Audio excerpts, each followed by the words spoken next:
முருகனின் 5ஆம் படை வீடான திருவள்ளூர் மாவட்டம் திருத்தணி முருகன் கோவிலில் கடந்த 45 நாட்களில் 2 கோடி ரூபாயை பக்தர்கள் காணிக்கையாக செலுத்தியுள்ளனர்.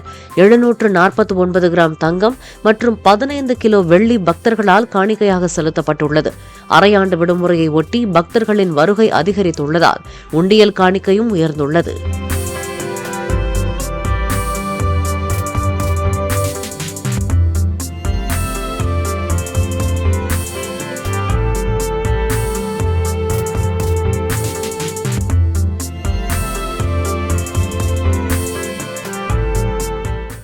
பிளே ஸ்டோர் மற்றும் ஆப் ஸ்டோரில் இருந்து பாலிமர் செயலியை QR கோடு மூலம் பதிவிறக்கம் செய்யுங்கள்.